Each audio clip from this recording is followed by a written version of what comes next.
Muy buenos días amigos, estamos en su programa Mundo Enigma. Hoy, las profecías de la incertidumbre, un tema que tiene un especial significado por el momento actual, por el momento que estamos viviendo en todo el mundo. El principio de incertidumbre, vamos a partir por hablar acerca de ¿cuál es el origen de estas profecías que he titulado yo en principio las profecías de la incertidumbre? Eh, Hace algún tiempo ya que se comenzó a hablar de lo que era la complejidad del pensamiento complejo, no el pensamiento común, el pensamiento digamos que todo mundo todos los días tiene, sino de una especie de pensamiento complejo. El pensamiento complejo y las complejidades se dan cuando hay una mayor cantidad de elementos en un conjunto que se analiza o que se vive todos los días, como nos ha sucedido en este mundo en la actualidad. Así que el principio de incertidumbre de Heisenberg sirve muy bien como punto de partida para articular este elemento de las profecías de la incertidumbre, este discernimiento, esta alocución sobre lo que son las profecías de la incertidumbre. El principio de incertidumbre de Heisenberg nos dice que en el mundo cuántico, dentro del mundo cuántico, no se puede conocer con toda exactitud la ubicación o la velocidad de las cosas. No se puede determinar con una precisión, digamos, exacta, con precisión, con exactitud todo este asunto. Yo me pregunto, y les pregunto a ustedes que nos escuchan, que me hagan favor de decirme qué piensan ustedes a través del chat. Ya ven que nuestro chat está abierto para sus opiniones, las leemos todas. Yo me pregunto si en el mundo tridimensional, en nuestro mundo, se puede predecir con exactitud o conocer con toda exactitud lo que va a suceder. Evidentemente no. En este paradigma, la posición y la velocidad, en el paradigma que enunciaba Heisenberg, son impredecibles. Es decir, si una de estas variables, de estas dos variables, velocidad o posición, sube, la otra baja o cambia, de tal manera que no se puede establecer con precisión ninguna de estas dos variables. No se pueden establecer precisamente. Dentro del mundo en el que vivimos, es un mundo constantemente cambiante, es un mundo que tiene una enorme cantidad de variables que muchas veces perdemos de vista por la monotonía de nuestras vidas, porque solamente estamos enfocados en una matriz de intereses comunes, la famosa Matrix, que en algunos momentos hablamos en el programa pasado, y que todos estos programas los pueden encontrar aquí en Radio Mesa, la radio de todos, o los pueden encontrar también en nuestro canal de YouTube, Enigmas y Paradigmas del siglo XXI. Suscríbanse y vean todos estos programas en los que hemos hablado sobre todos estos asuntos. Les decía que en estos programas pues, hemos ido tratando de hablar sobre cómo entender esta matriz de intereses comunes que nos ha marcado la pauta de pensamiento en la que nosotros nos estamos moviendo. Entonces, esta hipnosis colectiva, hipnosis social, que se nos ha presentado como parte de la formación, de la formación social de nuestra existencia, nos ha metido en una especie en una especie de mirilla a través de la que vemos nosotros solamente una parte del contexto tan complejo de la realidad en la que vivimos. Y esto pudiera ser también una especie de reduccionismo generado por nuestra propia mente y por el entorno, para que digamos no nos sintamos abrumados por esta gran complejidad, la gran complejidad que tiene este mundo incomprendido todavía, a pesar de los grandes avances tecnológicos. También se le ha llamado principio de indeterminación, porque es prácticamente imposible, es inefable el poder entender las cosas en un contexto exacto.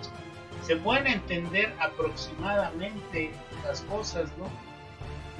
Se hablaba de las proporciones desde hace miles de años. Pitágoras decía que los números son entidades vivientes, no son solamente representaciones simbólicas. Lo mismo sucede con la energía y el tiempo, así como lo dijimos de la posición y la velocidad en este enunciado de Heisenberg. La energía y el tiempo producen también indeterminación. Energía y tiempo, fíjense ustedes en estas dos variables que son parte de nuestra vida cotidiana.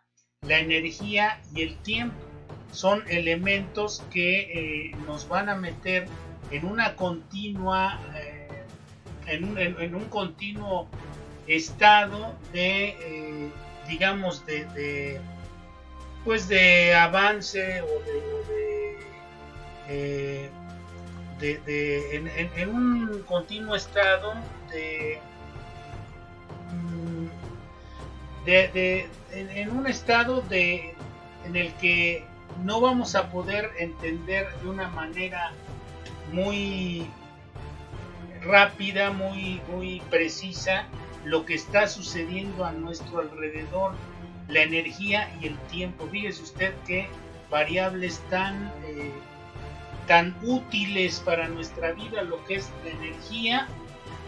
la energía que se genera dentro de nosotros y a nuestro alrededor, y el tiempo, que es uno de los elementos que no hemos podido descifrar de una manera total, de una manera absoluta, de una manera coherente.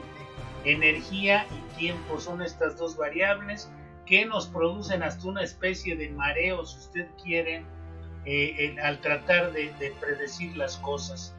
¿Por qué? Porque esto hace que se produzca la indeterminación.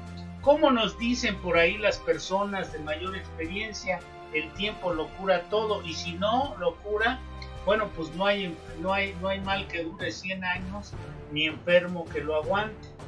Todos estos elementos son parte de la vida y de la naturaleza.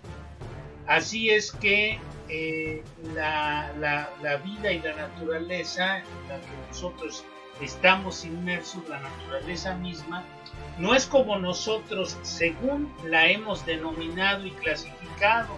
Hemos podido clasificar algunos elementos, pero sabemos que su energía y su fuerza y el tiempo en que suceden las cosas son impredecibles.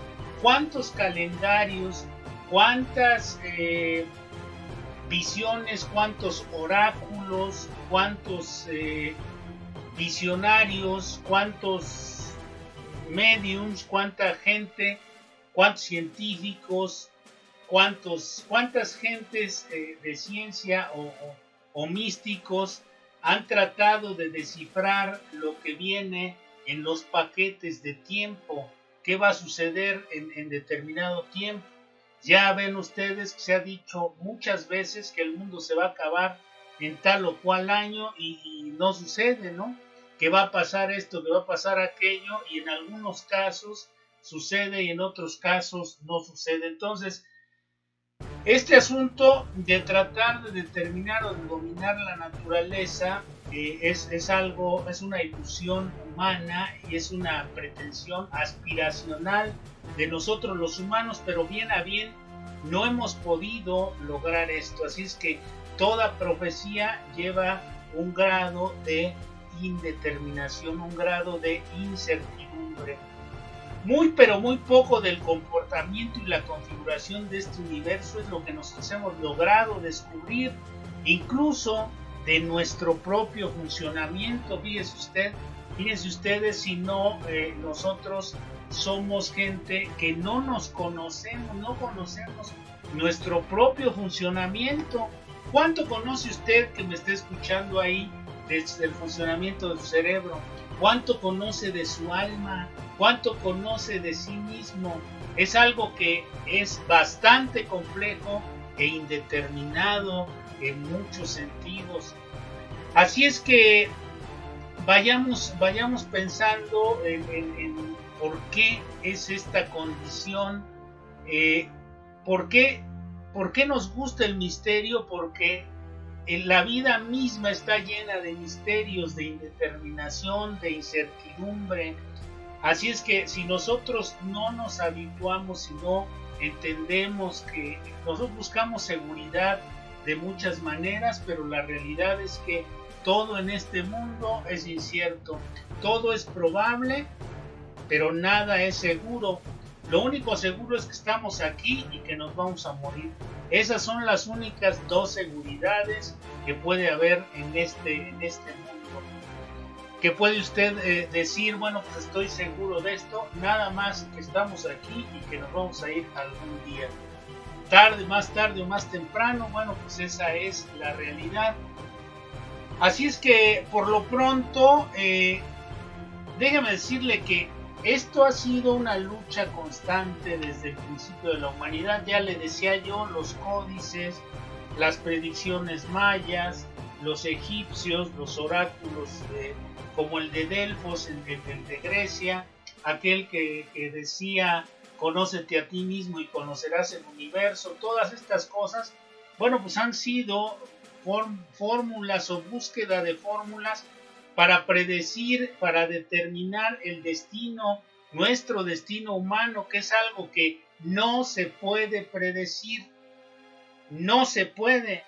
Entonces, mire usted, Thomas Robert Malthus, un estudioso, era religioso este hombre, pero con una mente científica, una combinación bastante afortunada en este sentido, en el sentido de la búsqueda de descifrar el destino humano, el misterio de nuestra humanidad.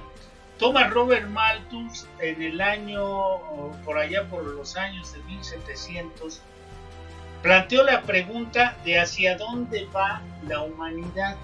¿Usted se lo ha preguntado? ¿Hacia dónde va nuestra humanidad? ¿Qué es lo que va a ser de nuestra vida? Como aquella canción que gustó tanto en la cultura popular, en la cultura pop, que ganó el Festival de San Remo con la interpretación de José Feliciano, que se llama ¿Qué será? ¿Qué será? ¿Qué será? ¿Qué será de mi vida? ¿Qué será? Si sé mucho, no sé nada, ya mañana se verá. Entonces, esto, bueno, pues es una pregunta que todos los seres humanos tenemos en el fondo de nuestra conciencia.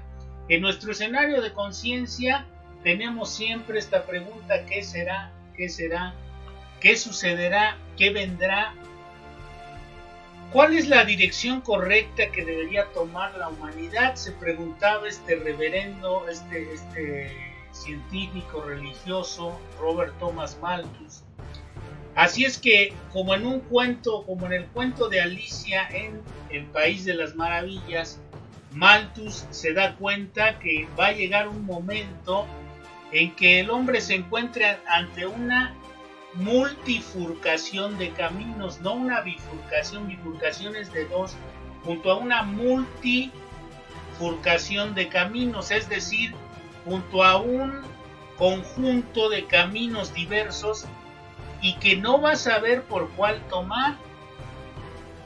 No sabe cuál debe tomar el ser humano, no sabemos cuál debe tomar el ser humano.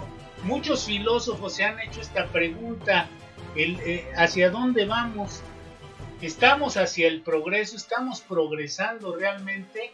¿O dónde estamos? ¿O hacia dónde vamos? ¿O qué estamos por hacer? Entonces, esto es una indeterminación de la que parten todas las profecías. Las profecías parten de este sentido de indeterminación, de incertidumbre. Por eso el ser humano busca profetizar. Las profecías son hijas de la incertidumbre. Créalo usted o no, analícelo. Yo le estoy hablando con bases sobre estos hechos que se han presentado en la misma naturaleza de nuestra especie. La naturaleza del ser humano se puede adaptar a las circunstancias que enfrenta. Si no, ve el ejemplo de aquella película o aquella historia. ¿Recuerda usted la historia de Tarzán? Tarzán, el hombre mono, un niño que cae por un accidente en la selva, y entonces este niño crece, digamos que coachado o criado por coachado no, porque eso del coaching ahora está muy de moda, pero nada más le coachan a uno su cuenta de banco y no le dejan gran enseñanza en el fondo. Mire usted, no tengo nada contra eso, pero esa es la realidad, ¿no? Porque ahora cualquier persona con pocos años de vida, y no quiere decir que se necesiten muchos años para tener conocimiento, conciencia, pero mucha gente que tiene pocos años de vida, que tiene poca experiencia, que parte de una visión cercana a la ignorancia, trata de enseñar o ayudar a los demás cómo le puede hacer con su vida. Muchos, por ejemplo, hablan de cómo manejar la familia y no son casados. Entonces, oiga usted, ¿cómo le voy a hablar yo de algo que yo completamente desconozco? Entonces le decía, pues Tarzán, este famoso hombre mono, cae en una selva y entonces es guiado por los animales, es guiado por los...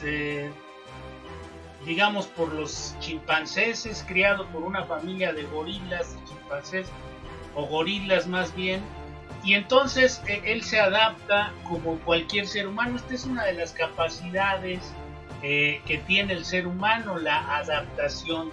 Entonces los seres humanos nos adaptamos fácilmente a las circunstancias o en otro sentido, de otra manera. También recuerde usted aquella historia del Señor de las Moscas de Baldwin, un libro extraordinario que les recomiendo a aquellos que no lo hayan leído. Es un libro donde nos habla de cómo unos jóvenes, un grupo de adolescentes caen por accidente en una isla y empiezan a formar una civilización desde cero, donde empiezan a repetir ciertos patrones de los patrones que la humanidad les ha ido metiendo desde el inicio de sus vidas, y que ya cuando son adolescentes los tienen perfectamente insertados, introyectados, y que están desarrollando una nueva sociedad, si se le puede llamar así. Y en esta sociedad, pues se da de todo. Está la lucha por el poder, están las traiciones, están las pasiones, está todos estos elementos de un grupo de jóvenes, de varones, de adolescentes.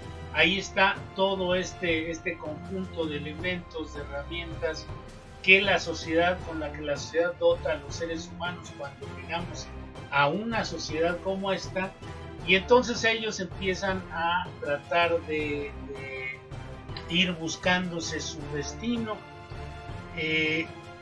Ahí, ¿por qué nosotros repetimos patrones que vamos aprendiendo o que nos dan cierta seguridad? Porque esto es una necesidad humana, el sentirse a salvo, el no sentir que estamos parados en una cornisa, que estamos parados al borde de un precipicio. Pero esta es la realidad. Nosotros vivimos en una incertidumbre constante. Si hoy despertamos y estamos con vida y estamos con bien y tenemos recursos para comer y para vivir y para hacer nuestras cosas y tenemos salud y tenemos alguna forma de distraernos y tenemos algo para aprender o por aprender, bendito sea Dios, tenemos que darle gracias a este poder superior porque nos está dando la posibilidad de vivir un día más, a pesar de que estamos parados al borde de un abismo. Hoy se hace más evidente que nunca a través de este tipo de comportamiento de la naturaleza que aquí vamos a ir hablando de estos elementos, estas variables que tiene la naturaleza que producen incertidumbre a la que los seres humanos deberíamos adaptarnos para poder vivir mejor. Deberíamos entender qué es esta indeterminación de la vida o incertidumbre para que pudiéramos vivir de una mejor manera. Tal vez el poder de adaptación de la máquina humana, y nótese perfectamente en este momento que estoy diciendo máquina humana, es decir, gente sin conciencia. Mientras el uso de la conciencia sea mínimo en el ser humano, este se comporta y se comportará como una máquina biológica adaptativa.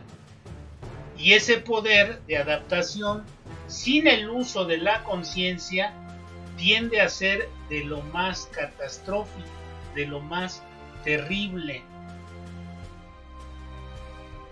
Dice Aldous Leonard Huxley, uno de los autores señeros de estos asuntos de la futurología, de las distropías, de todas estas herramientas digamos también de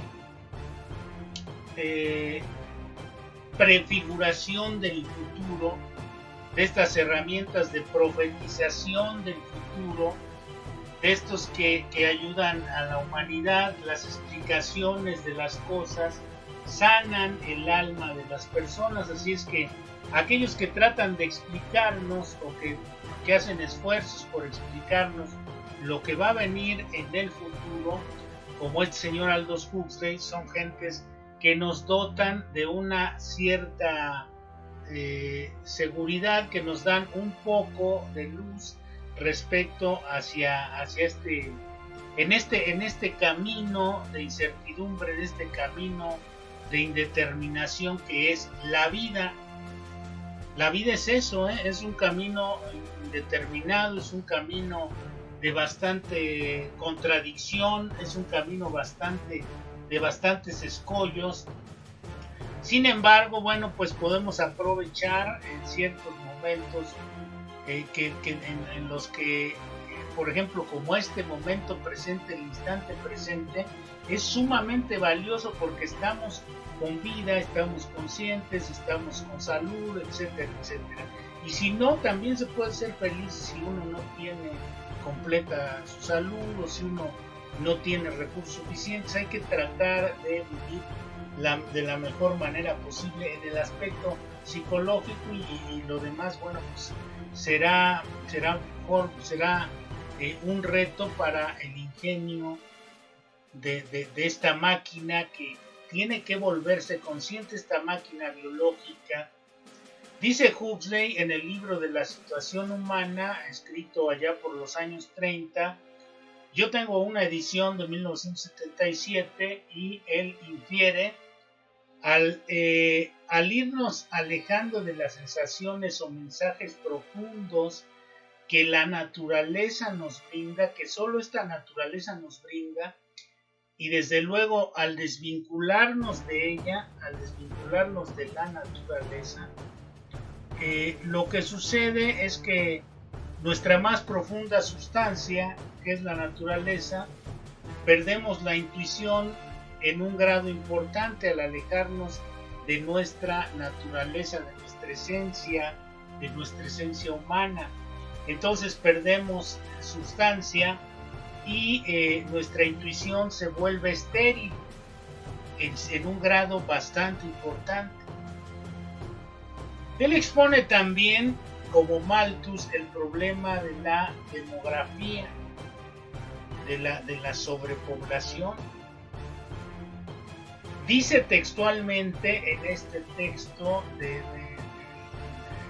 la situación humana, dice que cuando cualquier población animal, y recuerden que nosotros estamos dentro del contexto de los animales en el orden racional, somos animales racionales, los seres humanos, bueno, racionales entrecomillado. Vea usted cuántas barbaridades se cometen a diario, y esto indicaría que no somos tan racionales o tan civilizados como siempre decimos serlo. Entonces,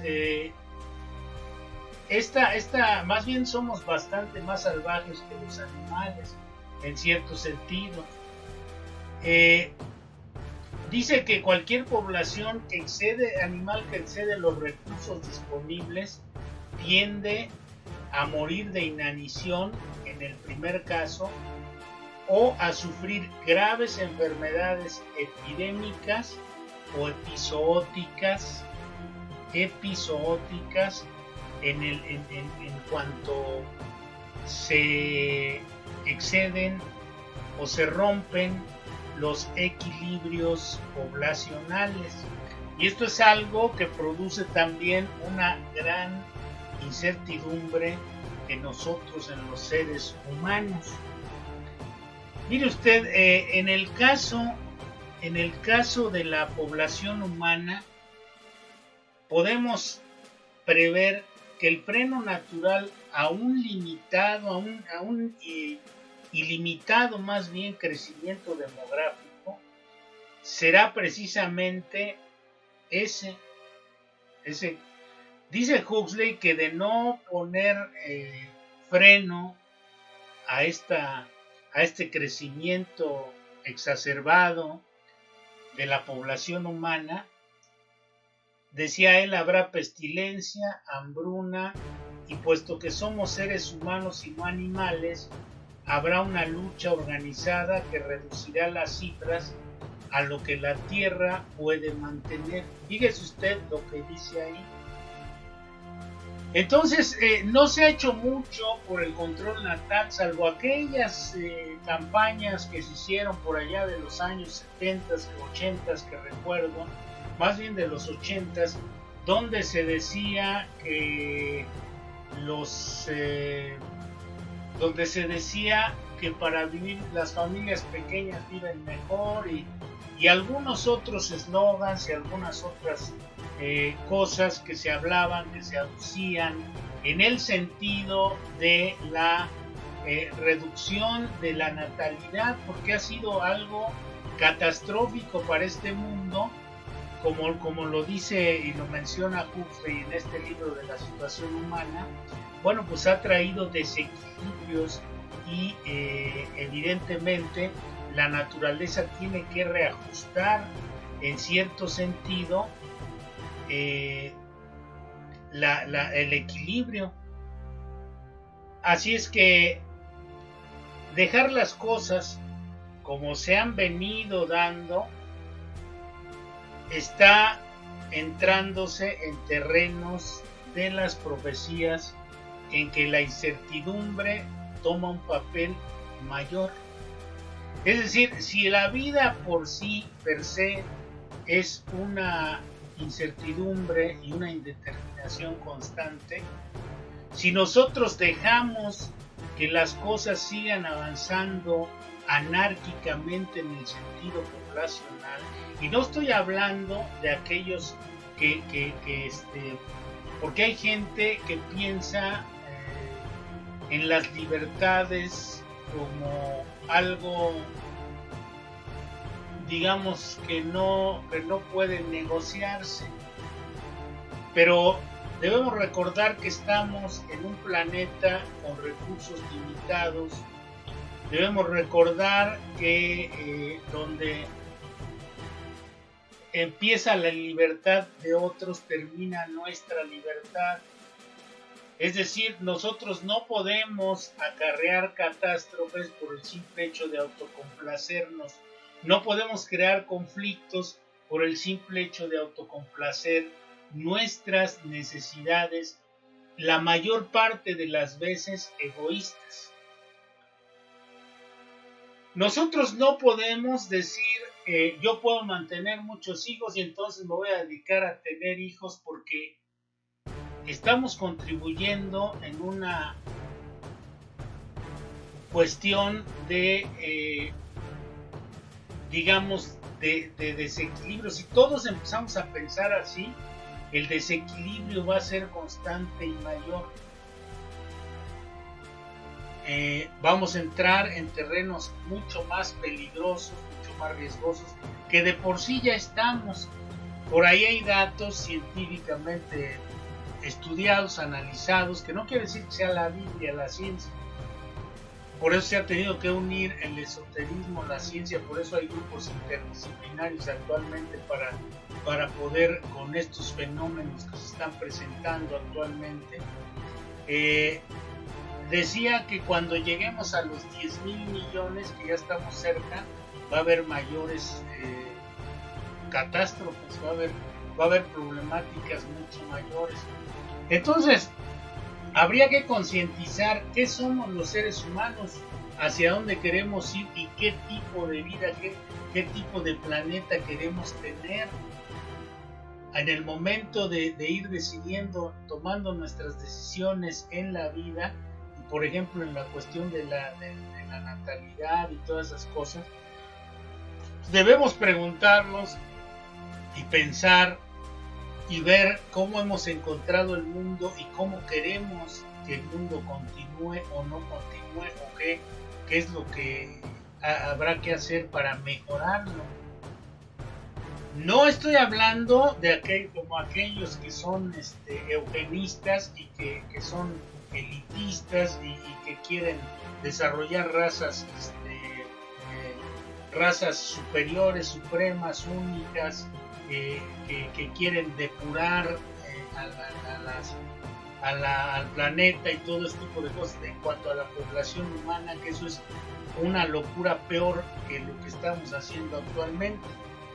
Entonces, lo que se tiene que buscar es equilibrio, lo que se tiene que buscar para aminorar esta constante que es la incertidumbre en nuestro mundo, es pensar en el momento de tomar las decisiones para que la incertidumbre no sea la que tome el papel principal de todas estas cosas. En 1958 hubo una entrevista en un programa de Mike Wallace, un periodista estadounidense muy famoso, donde él cita a Aldous Huxley y dice que decía que este hombre era en cierta forma alguien que estaba profetizando cosas terribles para la humanidad, para nosotros como género, como raza humana.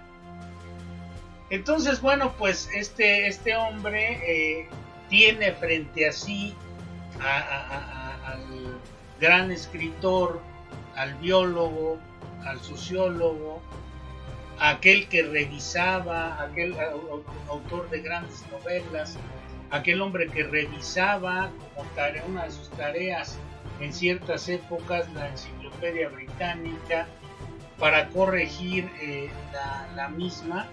O sea que era una persona que tenía una cultura sumamente amplia. Y entonces lo tiene enfrente Mike Wallace, el periodista, un hombre no menos culto, pero no tan culto como este señor, como Aldous Huxley.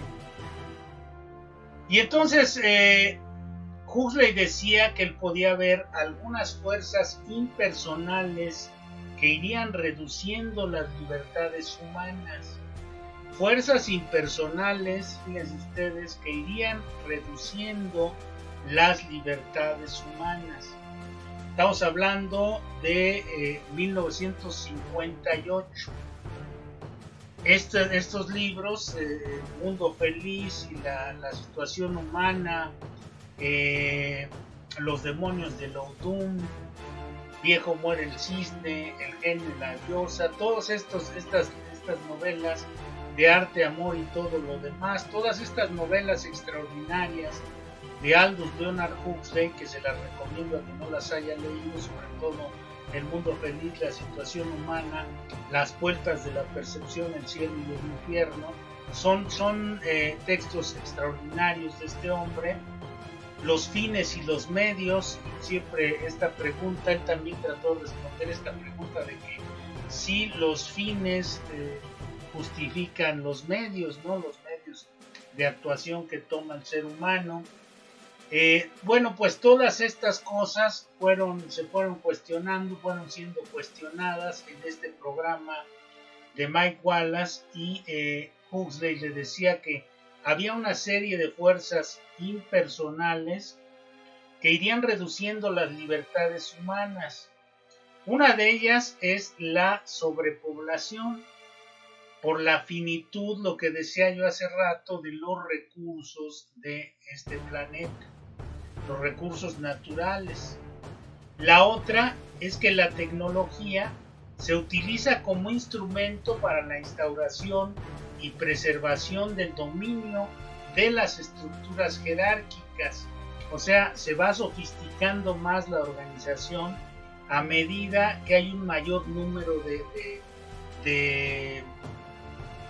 de subordinados. Bueno, pues los métodos y mecanismos de control se tienen que ir sofisticando y afinando. Entonces, una cosa lleva a la otra. Por una parte, y decía Thomas Malthus decía que los recursos de la naturaleza son recursos que se miden aritméticamente. Una manzana, 2 manzanas, 3 manzanas, 4 manzanas, que van creciendo aritméticamente. Una tonelada de manzanas, pero la población crece exponencialmente. Es decir, en este momento están naciendo cientos de miles de niños en diferentes partes del mundo, mientras se están cultivando unas manzanas, unas cuantas manzanas, naranjas, o se está produciendo cereal, determinada cantidad de cereales, y bueno, pues evidentemente una cosa se mide aritméticamente y la otra se mide exponencialmente. Bueno, pues además de la hipersexualización que se ha hecho en este tiempo del ser humano, ha habido enormes cantidades de mujeres que han sido, y con todos los métodos de anticoncepción que hay, de control de natalidad que hay, ha sido una cuestión bastante complicada el poder frenar el número de adolescentes embarazadas, ¿no? Gente que está definiendo apenas su vida y ya comienzan a tener este tipo de compromisos. Bueno, pues todo esto se está volviendo, se vuelve una forma de fuerzas o de poderes, de fuerzas impersonales, decía Huxley, que van generando una mayor instrumentación para la instauración y preservación del dominio de las estructuras jerárquicas. Es decir, el rey no quiere pasar a ser peón, ni alfil, ni caballo, ni vasallo en ningún momento. El rey quiere seguir siendo rey siempre, mientras los peones y todos los demás siguen en su lugar en el tablero del destino de la humanidad. Y entonces la lucha es constante por la preservación de estas jerarquías. Por eso les decía las élites tienen que ser sofisticadas, tienen que ir sofisticándose. El dominio de estas estructuras jerárquicas o élites, ya sea por medio de las burocracias privadas, las grandes empresas tienen sus burocracias privadas, o las públicas, los gobiernos, los estados, estos irán llevando a más y más gente a una mayor subordinación, y llegará el momento en que los subordinados amen su esclavitud y se ajusten, y ahora a otro tipo también de organizaciones mafiosas, porque recuerde usted, a una acción corresponde una reacción de la misma intensidad, pero en sentido contrario. Es decir, se va sofisticando el control de las burocracias públicas y privadas, pero también se van constituyendo la organización mafiosa en contra de estos poderes. Entonces se va creando una lucha constante. Esto lo hemos visto durante mucho tiempo, y esto ha costado muchas vidas, se ha costado muchos problemas, se ha costado muchos desajustes en nuestra humanidad. En estas profecías de la incertidumbre decía que Malthus que el hombre necesita los alimentos para vivir, porque no se puede vivir sin comer. Solamente los faquires o algunas personas que tienen alguna dotación mística mayor que la mayoría de los seres humanos, valga la expresión, pueden vivir sin comer. Y la segunda, la pasión entre los sexos, es necesaria y difícil de cambiar. Estos dos valores los consideraba Robert Malthus. El alimento crece en forma aritmética, lo que les decía, y la otra, la población crece exponencialmente. Entonces esto vuelve asimétrica la relación entre las pasiones humanas, el intercambio sexual, la generación de nuevos seres, la población y los recursos que existen en este planeta para la prolongación o prorrogación de la vida. Entonces es insalvable si no se impone un control que nivele todas estas cosas. Otro de los elementos impersonales que han generado incertidumbre a la humanidad es la propaganda.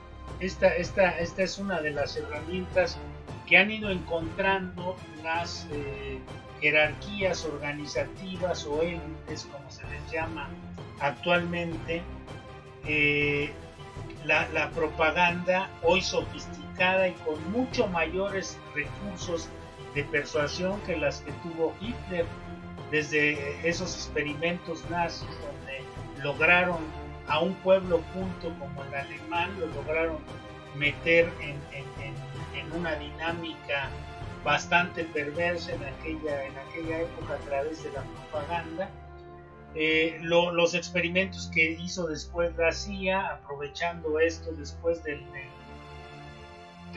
del juicio, los juicios de Nuremberg, la fundación del Instituto Tavistock, el proyecto Montauk, el MK Ultra, todos esos experimentos, los experimentos de Vince Packard, donde habla él de lo que son las, digamos que la publicidad subliminal, los orígenes de la publicidad subliminal, aquel famoso experimento del refresco de cola en medio o entre las escenas de una película muy famosa, Lawrence de Arabia, en el cine. Van generando conductas que van en contra de lo que la gente quisiera hacer de manera esencial, de manera natural. Todos estos elementos de control van desnaturalizando y van generando una especie de ilusión de libertad, cuando uno puede acceder a estos elementos que están ya sembrados como elementos de persuasión en el subconsciente, y que invitan a la gente a desarrollar patrones de consumo, de conducta, a la búsqueda de sueños y modelos de vida y todo este tipo de cosas. Claro, siempre estas cosas son reforzadas por los medios masivos de comunicación, por algunos medios, les decía yo, en estos medios alternativos, como este de Radio Nesa, la radio de todos, se nos permite hablar con libertad de estas cosas. Eso es responsabilidad de quienes hacemos este tipo de programas. Entonces, la gente quiere hacer algunas cosas de manera natural, pero es influenciada y sujeta a las líneas de conducta y de consumo que las élites organizativas de las sociedades imponen sin ningún miramiento ni consideraciones. Esto nos va llevando a una ilusión de seguridad cuando seguimos montados en un destino de incertidumbre.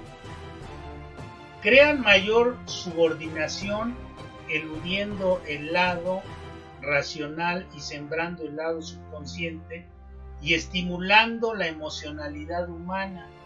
Todos estos elementos crean una especie de sumisión voluntaria a los intereses fácticos. Sumisión voluntaria, lo que decía Huxley, los esclavos adorando su esclavitud, o lo que decía Platón en aquel extraordinario y famoso mito de la caverna: los titiriteros están más las sombras de la verdad como guías de vida para los demás, y están escuchando aquellos cautivos, están escuchando nada más los ecos y las sombras de la verdad.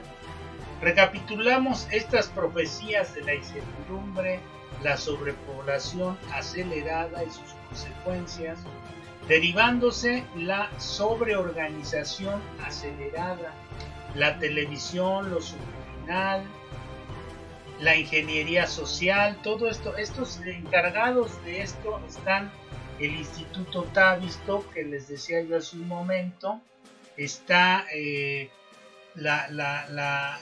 proyecto aquel famoso MK Ultra, y vaya usted a saber qué otras cosas más que están constantemente generadas por los grandes científicos, psicólogos, psiquiatras que están detrás de todas estas maquinarias, que ganan cantidades enormes de dinero por desarrollar formas más efectivas de persuasión hacia la gran masa humana. Ya lo hemos hablado en otros programas, ya hemos visto y hemos repetido aquello que decía uno de los fundadores del Instituto Tavistock, el sobrino de Sigmund Freud, Edouard Bernays, que conociendo los hábitos y las costumbres de los seres humanos, se les puede manipular de una forma mucho más eficiente. El control mental es una de las cosas que se comenzaron allá en los experimentos nazis, que continuaron Edward Cameron en Canadá, y que luego se fueron incluyendo en programas de este tipo para el control masivo, para que las jerarquías estas de las que hablamos o élites pudieran ejercer mayor dominio sobre las masas.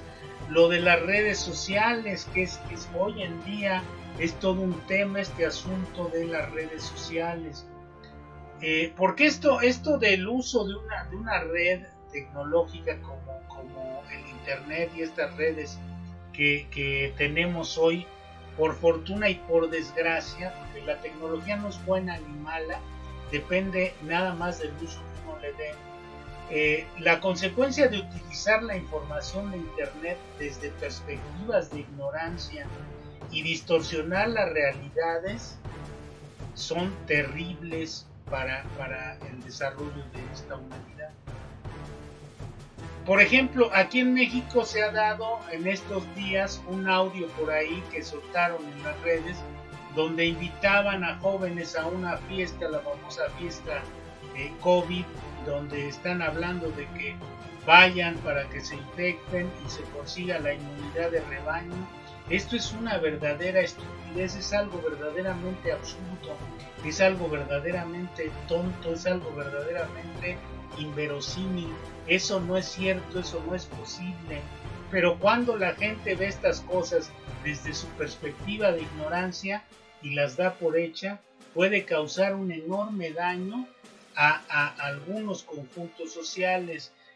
La inmunidad de rebaño no se consigue así, pero la gente es capaz de hacer estas y otras barbaridades, de decir estas y otras barbaridades, y sobre todo como nosotros estamos apretados siempre por la incertidumbre, como nosotros estamos siempre en esa danza de lo seguro y lo inseguro, no tenemos una dirección dada por nuestra propia chispa de razonamiento, por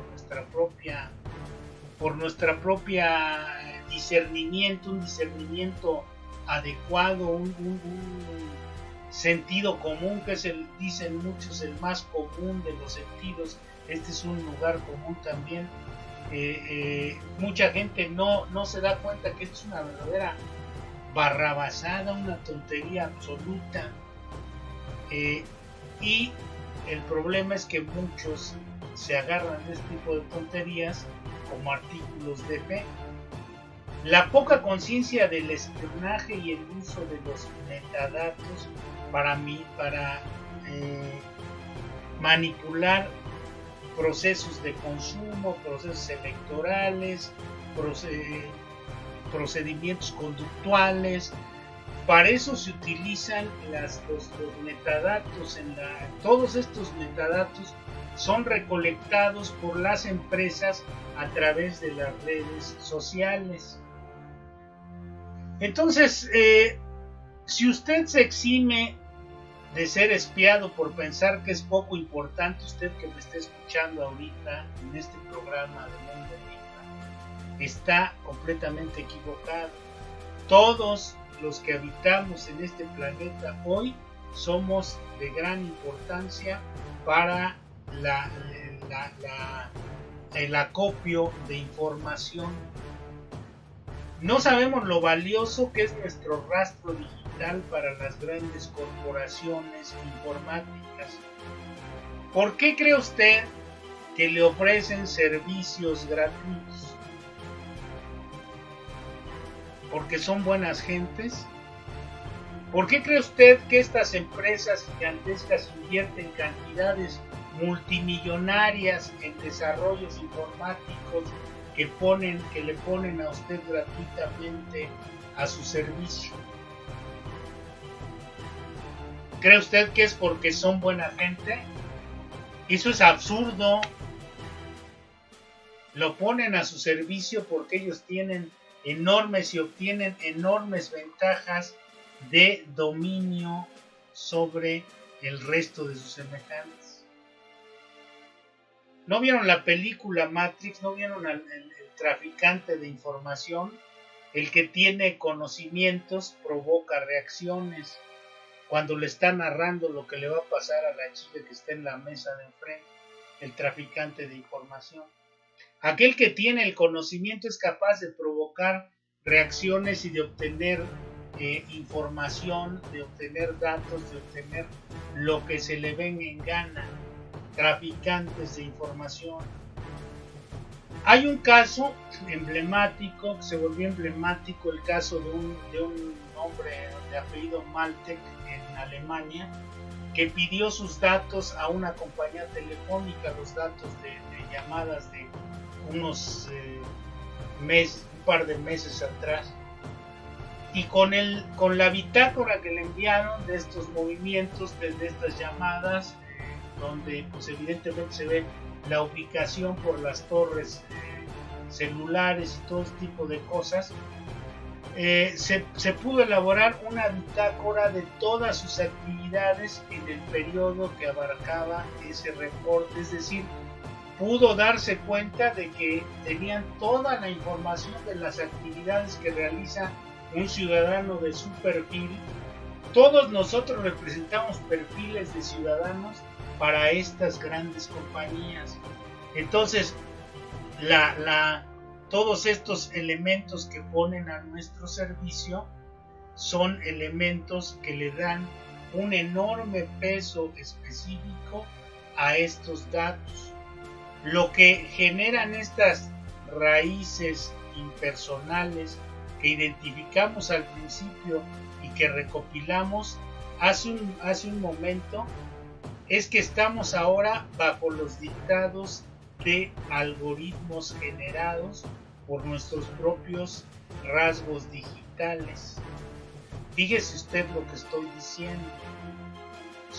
Estamos bajo los dictados de algoritmos generados por nuestros propios rasgos digitales, alimentados por nuestros propios rastros y rasgos digitales y administrados por los superpoderosos aliados a la élite.